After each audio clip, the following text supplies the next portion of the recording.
जय माता दी दोस्तों, आप सभी का मेरे इस YouTube चैनल में हार्दिक स्वागत है। दोस्तों, जैसा कि आपको पता है, नवरात्र के पावन दिन चल रहे हैं और माँ विभिन्न भिन्न रूपों में धरती पर प्रकट होती हैं और माता के भक्त उन्हें प्रसन्न करने के लिए व्रत उपवास रखते हैं और घर में कलश स्थापना की जाती है और कई भक्त अखंड ज्योति भी जलाते हैं ताकि माँ का विशेष आशीर्वाद प्राप्त कर सके। दोस्तों, माता के चैत्र नवरात्र में कुछ लोग अपने घरों में या पंडालों में माता का जागरण भी करते हैं और लेकिन नवरात्रि में अष्टमी और नवमी तिथि पर माता रानी के जागरण विशेष तौर पर आयोजन किए जाते हैं।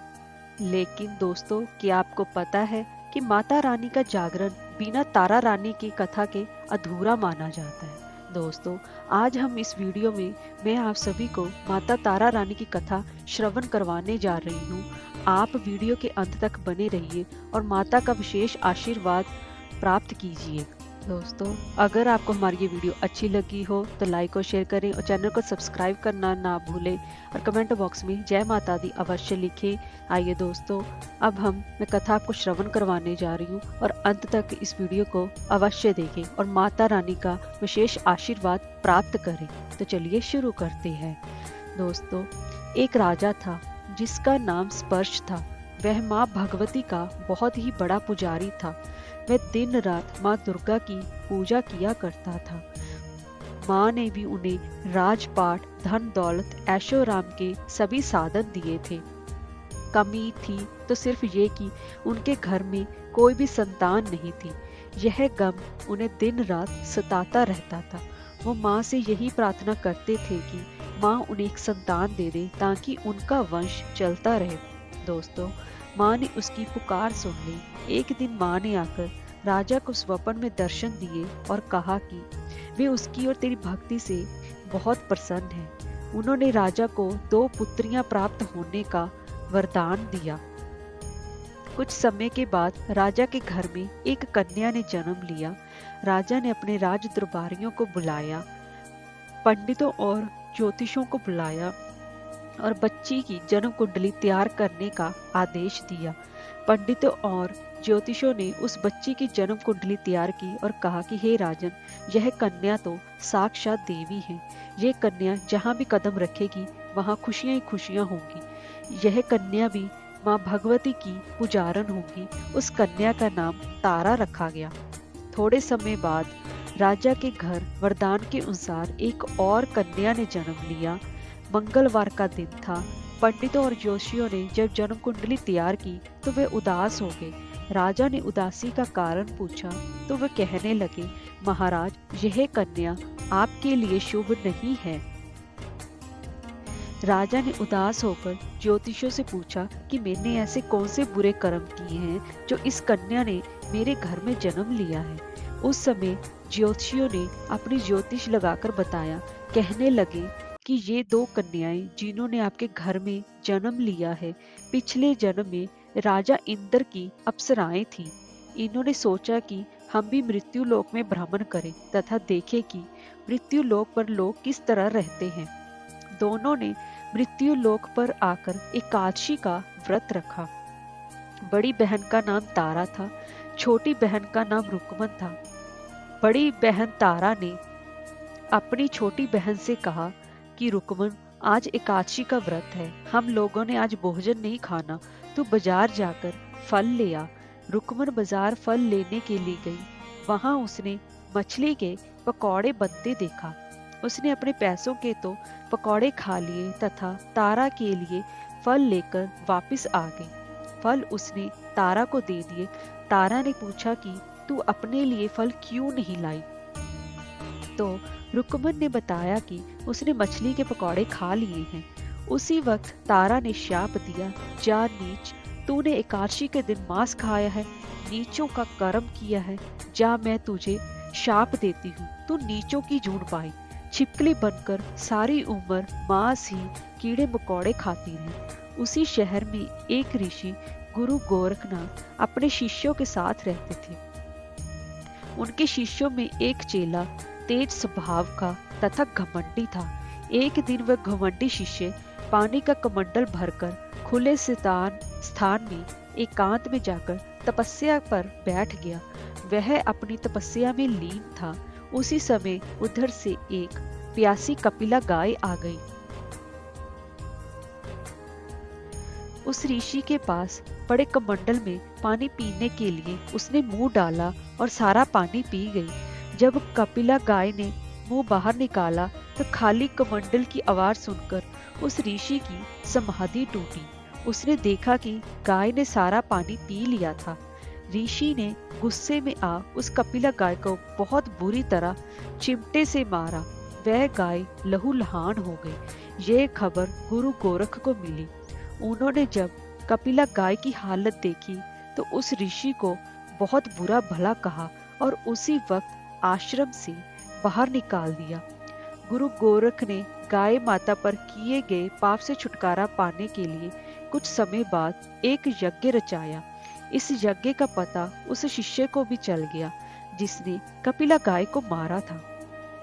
उसने सोचा कि वह अपने अपमान का बदला जरूर लेगा। यज्ञ शुरू हो गया। उस चेले ने एक पक्षी का रूप धारण किया और चोंच में सर्प लेकर भंडारे में फेंक दिया, जिसका किसी को भी पता ना चला। एक छिपकली जो पिछले जन्म में तारा देवी की छोटी बहन थी तथा बहन के शाप को स्वीकार कर छिपकली बनी थी, सबका भंडारे में गिरना देख रही थी। उसे त्याग व परोपकार की शिक्षा अब तक याद थी। वह भंडारा होने तक घर की दीवार पर चिपकी रही और समय की प्रतीक्षा करती रही।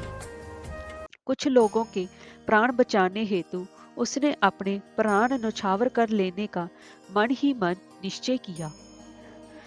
दोस्तों, अब खीर भंडारे में दी जाने वाली थी। बांटने वालों की आंखों के सामने वह छिपकली दीवार से कूदकर कढ़ाई में जा गिरी। नादान लोग छिपकली को बुरा भला कहते हुए खीर की कड़ाही को खाली करने लगे। उन्होंने उसमें मरे हुए सांप को देखा। तब उनको सबको मालूम हुआ कि छिपकली ने अपने प्राण देकर उन सबके प्राणों की रक्षा की है। उपस्थित सभी सज्जनों और देवताओं ने उस छिपकली के लिए प्रार्थना की कि उसे अब सब योनियों में से उत्तम मनुष्य जन्म प्राप्त हो तथा अंत में मोक्ष को प्राप्त करे। तीसरे जन्म वह छिपकली राजा स्पर्श के घर कन्या जन्मी। दूसरी बहन तारा देवी ने फिर मनुष्य जन्म लेकर तारामती नाम से अयोध्या के प्रतापी राजा हरिश्चंद्र जी के साथ विवाह किया।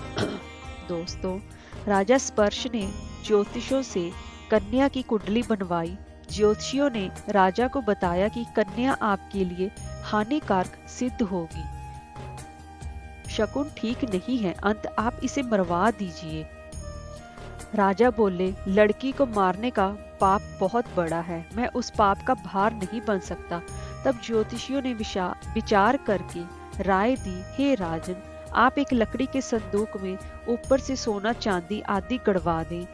फिर उस संदूक के भीतर लड़की को बंद करके नदी में प्रवाहित कर दीजिए। सोने चांदी से जड़ा हुआ संदूक अवश्य ही कोई लालच से निकाल लेगा और आपकी हत्या कन्या को भी पाल लेगा। आपको किसी प्रकार का पाप नहीं लगेगा। ऐसा ही किया गया और नदी में बहता हुआ संदूक काशी के समीप एक भंगी को दिखाई दिया। वह संदूक को नदी से बाहर निकाल लाया। दोस्तों, जब उसने संदूक खोला तो सोने चांदी के अतिरिक्त अत्यंत रूपवान कन्या दिखाई दी। उस भंगी के कोई भी संतान नहीं थी। उसने अपनी पत्नी को वह कन्या लाकर दी तो उसकी पत्नी की प्रसन्नता का ठिकाना ना रहा। उसने अपनी संतान के समान ही बच्ची को छाती से लगा लिया। भगवान की कृपा से उसके सत्रों में दूध उतर आया। पति पत्नी दोनों ने प्रेम से कन्या का नाम रुक्को रख दिया। रुक्को बड़ी हुई, उसका विवाह हुआ। रुक्को की सास महाराजा हरिश्चंद्र के घर साफ सफाई आदि का काम करने जाया करती थी। एक दिन वह बीमार पड़ गई। रुक्को महाराजा हरिश्चंद्र के घर काम करने के लिए पहुंच गई। महाराज की पत्नी तारामती ने जब रुक्को को देखा तो वह अपने पूर्व जन्म के पुण्य से उसे पहचान गई। तारामती ने रुक्को से कहा, हे बहन, तुम मेरे यहाँ निकट आकर बैठो। महारानी की बात सुनकर रुक्को बोली, रानी जी, मैं नीच जाति की भंगी हूँ, भला मैं आपके पास कैसे बैठ सकती हूँ। तब तारामती ने कहा, बहन, पूर्व जन्म में तुम मेरी सगी बहन थी। एकादशी का व्रत खंडित करने के कारण तुम्हें छिपकली की जोनी में जाना पड़ा। जो होना था सो हो चुका। अब तुम अपने इस जन्म को सुधारने का उपाय करो तथा भगवती वैष्णो माता की सेवा करके अपना जन्म सफल बनाओ। यह सुनकर रुक्को को बड़ी प्रसन्नता हुई और उसने उपाय पूछा। रानी ने बताया कि वैष्णो माता सब मनोरथों को पूर्ण करने वाली है। जो लोग श्रद्धा पूर्वक माता का पूजन व जागरण करते हैं, उनकी सब मनोकामना पूर्ण होती है। रुक्को ने प्रसन्न होकर माता की मनौती करते हुए कहा, हे माता, यदि आपकी कृपा से मुझे एक पुत्र प्राप्त हो गया तो मैं भी आपका पूजन व जागरण करवाऊंगी। माता ने प्रार्थना को स्वीकार कर लिया। फलस्वरूप 10वें महीने उसके गर्भ से एक अत्यंत सुंदर बालक ने जन्म लिया। परंतु दुर्भाग्यवश रुक्को को माता का पूजन जागरण कराने का ध्यान ना रहा। जब वह बालक 5 वर्ष का हुआ तो एक दिन उसे माता यानी कि चेचक निकल आई। रुक्को दुखी होकर अपने पूर्व जन्म की बहन तारामती के पास आई और बच्चे की बीमारी का सब वृतांत कह सुनाया। तब तारामती ने कहा, तू जरा ध्यान करके देख कि तुझसे माता के पूजन में कोई भूल तो नहीं हुई। इस पर रुक्को को 6 वर्ष पहले की बात याद आ गई। उसने अपराध अपना स्वीकार कर लिया। उसने फिर मन में निश्चय किया कि बच्चे को आराम आने पर जागरण अवश्य करवाएगी। भगवती जी की कृपा से बच्चा दूसरे दिन ही ठीक हो गया। तब रुक्को देवी ने मंदिर में जाकर पंडित जी से कहा, मुझे अपने घर में माता का जागरण करवाना है। अंत आप मंगलवार को मेरे घर पधार कर कृतार्थ करें। पंडित जी बोले, अरे रुक्को, तू यही 5 रुपए दे जा, हम तेरे नाम से मंदिर में ही जागरण करवा देंगे। तू नीच जाति की स्त्री है, इसलिए हम तेरे घर में जाकर देवी का जागरण नहीं कर सकते।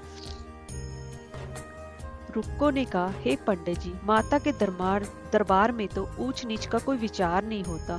वे तो सब भक्तों पर समान रूपा से कृपा करते। अंततः आपको भी कोई एतराज नहीं होना चाहिए। इस पर पंडित जी ने आपस में विचार करके कहा कि यदि महारानी तुम्हारे घर जागरण में पधारे तब तो हम भी स्वीकार कर लेंगे। यह सुनकर रुक्को महारानी के पास गई और सब वृतांत कह सुनाया। तारामती ने जागरण में सम्मिलित होना सहर्ष स्वीकार कर लिया। जिस समय रुक्को पंडितों से यह कहने के लिए गई कि महारानी जी जागरण में आएंगी, उस समय वहां पर एक सेन नाम का नाई था। उसने सब सुन लिया और महाराजा हरिश्चंद्र जी को जाकर सूचना दे दी। राजा को सेन नाई की बात पर विश्वास नहीं हुआ। महारानी भंगियों के घर जागरण में नहीं जा सकती। फिर भी परीक्षा लेने के लिए उन्होंने रात को अपनी उंगली पर थोड़ा सा चीरा लगा लिया, जिससे कि नींद ना आए। रानी तारामती ने जब देखा कि जागरण का समय हो रहा है परंतु महाराज जी को नींद नहीं आ रही है, तो उसने माता वैष्णो देवी से मन ही मन प्रार्थना की कि हे माता, आप किसी उपाय से राजा जी को सुला दें ताकि मैं जागरण में सम्मिलित हो सकूं। राजा को नींद आ गई। तारामती रोशनदान से रस्सा बांधकर महल से उतरी और रुक्को के घर जा पहुंची। उस समय जल्दी के कारण रानी के हाथ से रेशमी रुमाल तथा पांव का कंगन रास्ते में ही गिर पड़ा। उधर थोड़ी देर बाद राजा हरिश्चंद्र जी की नींद खुल गई। वह भी रानी का पता लगाने निकल पड़े। उन्होंने मार्ग में कंगन व रुमाल देखा। राजा ने दोनों चीजें रास्ते से उठाकर अपने पास रख ली और जहां जागरण हो रहा था वहां जा पहुंचे और वहां एक कोने में चुपचाप बैठकर दृश्य देखने लगे। जब जागरण समाप्त हुआ तो सबने माता की अरदास की। उसके बाद प्रसाद बांटा गया। रानी तारामती को जब प्रसाद मिला तो उसने झोली में रख लिया। यह देख लोगों ने पूछा, आपने प्रसाद क्यों नहीं खाया? यदि आप ना खाएंगी तो कोई भी प्रसाद नहीं खाएगा। रानी बोली, तुमने प्रसाद दिया वह मैंने महाराज के लिए रख लिया, अब मुझे मेरा प्रसाद दे दे। अब की बार प्रसाद ले तारा ने खा लिया। इसके बाद सब भक्तों ने माँ का प्रसाद खाया। इस प्रकार जागरण समाप्त करके प्रसाद खाने के पश्चात रानी तारामती महल की तरफ चल पड़ी। तब राजा ने आगे बढ़कर रास्ता रोक लिया और कहा, तूने नीचों के घर का प्रसाद खाकर अपना धर्म भ्रष्ट कर लिया है। अब मैं तुझे अपने घर कैसे रखूं? तूने तो कुल की मर्यादा व प्रतिष्ठा का भी ध्यान नहीं रखा। जो प्रसाद तू अपनी झोली में मेरे लिए लाई है उसे खिला, मुझे भी तू अपवित्र करना चाहती है। ऐसा कहते हुए जब राजा ने झोली की ओर देखा तो उसमें माँ भगवती कृपा के प्रसाद के स्थान पर उसमें चंपा, गुलाब, गेंदे के फूल, कच्चे चावल और सुपारियां दिखाई दी। यह चमत्कार देखकर राजा आश्चर्यचकित रह गया। राजा हरिश्चंद्र रानी तारा को साथ ले महल लौट आए। वहीं रानी ने ज्वाला मैया की शक्ति से बिना माचिस या बिना पत्थर की सहायता के राजा को अग्नि प्रज्वलित करके दिखाई, जिससे देखकर राजा का आश्चर्य और भी बढ़ गया। रानी बोली, प्रत्यक्ष दर्शन पाने के लिए बहुत बड़ा त्याग होना चाहिए। यदि आप अपने पुत्र रोहिताश्व की बलि दे सके तो आपको दुर्गा देवी के प्रत्यक्ष दर्शन हो जाएंगे। राजा के मन में तो देवी के दर्शन की लगन हो गई थी। राजा ने पुत्र मोह त्याग कर अपने पुत्र रोहिताशिव का सर देवी माँ को अर्पण कर दिया। ऐसी सच्ची